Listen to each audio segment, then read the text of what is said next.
Commander Shepard has been recovered. The Lazarus Project will proceed as planned.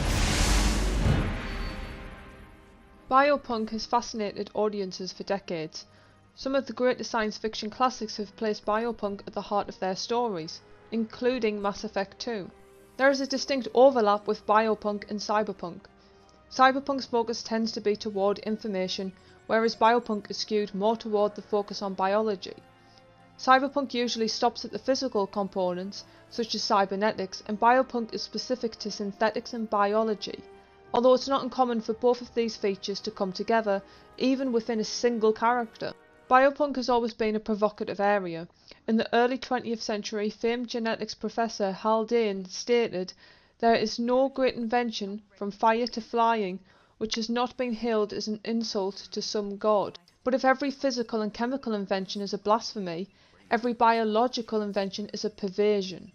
There is hardly one which would not appear as indecent and unnatural." It's not the most welcoming reception to the concept of biopunk, and the subgenre has managed to repulse, delight, and fascinate audiences over the decades. In Mass Effect 2, there are strong themes of biopunk and cyberpunk. With cyberpunk, there are Shepard, through cybernetics, and Kasumi through her memory implant. With Biopunk, Miranda Lawson and Grunt through genetic engineering. Yet all four of these characters are bound closely, regardless of whatever subgenre they are classified in, but by the fact that their bodies have been altered in some way. They are all presented as post-human characters.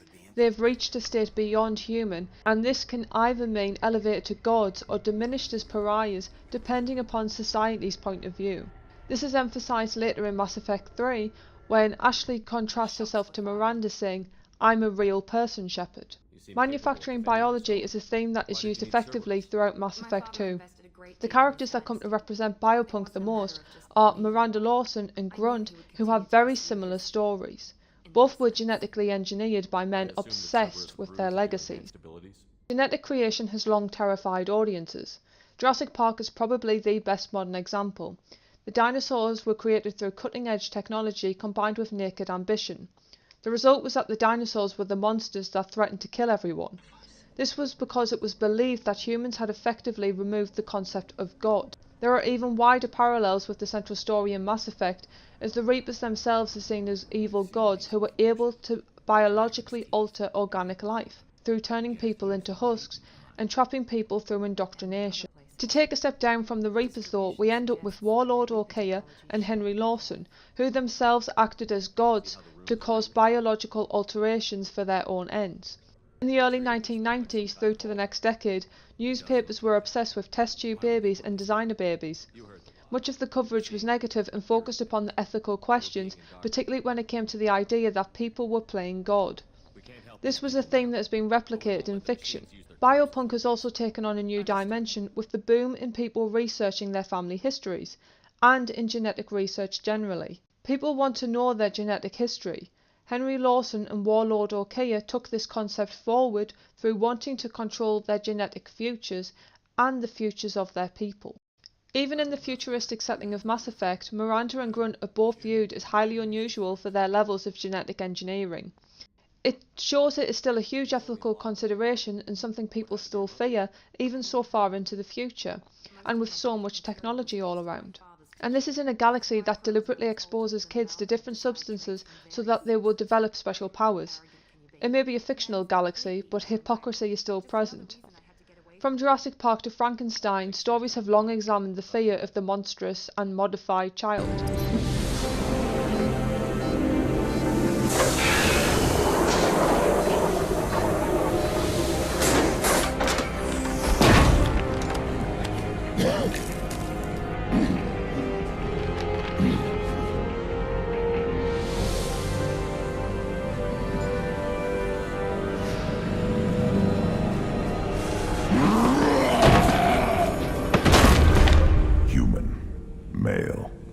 Before you die, I need a name.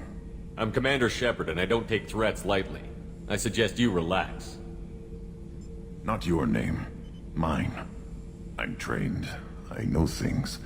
But the tank, O'Keir couldn't implant connection. His words are hollow. Warlord, legacy, Grunt. Grunt was among the last. It has no meaning. It'll do. The Minotaur is still viewed as one of the greatest monsters in mythology.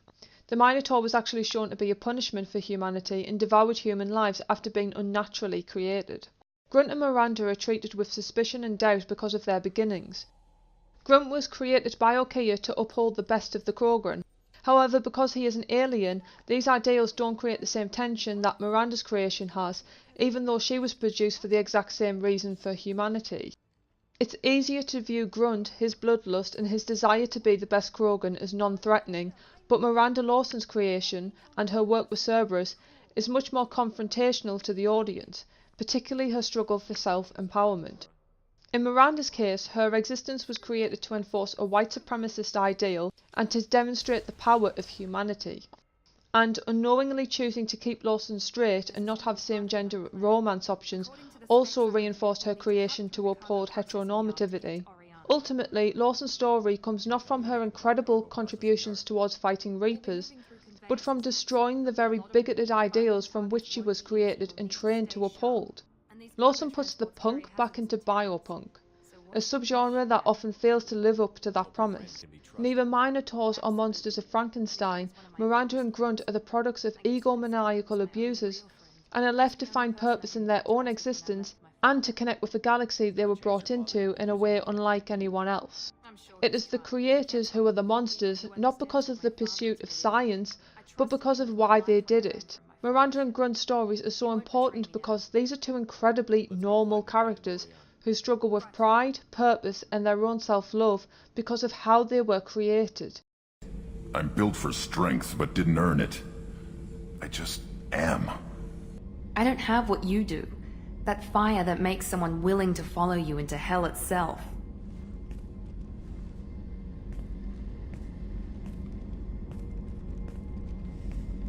My father got me the best genes money could buy. Guess it wasn't enough. You always bring up your genetic tailoring. It really bothers you, doesn't it? This is what I am, Shepard. I can't hide it. The intelligence, the looks, even the biotics. He paid for all of that. Every one of your accomplishments is due to your skill. The only things I can take credit for are my mistakes. It's the judgment of others which impacts them so much, which is so often being overlooked whenever we talk about biopunk. Their creations, though, are also an issue and takedown of class, of the rich and powerful trying to secure their legacies over working class people. It's not an option for most families, but only for the elite in the galaxy, who either have enough money or power to pursue their narcissism. The genophage is also given huge prominence in Mass Effect 2, not only through Okiya's obsession, but through the exploration of Mordin's history.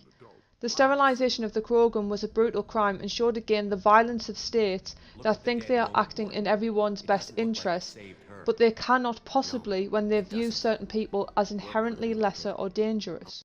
An interesting twist was when it was also revealed that Miranda cannot biologically have children, and she is not sure if that's due to her genetics. It's a particularly cutting storyline when one considers that Miranda was brought into this galaxy to serve someone else's legacy, and yet a certain element of control has been taken away from her, in a galaxy that views her existence with distrust and fear. Her biopunk story begins and ends with her. Grunt is created into a backdrop of infertility and trauma. Miranda is created against a backdrop of wealth and privilege. Both must navigate a galaxy and find their own purpose, while also accepting that they might not need purpose other than to enjoy their own lives.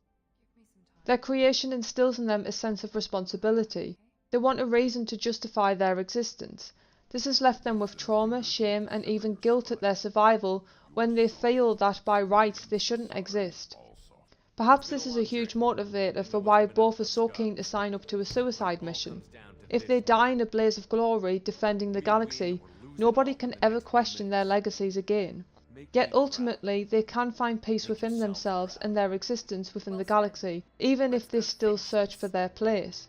The beauty of their biopunk stories is that while they are the ones examined, it is their makers who are judged.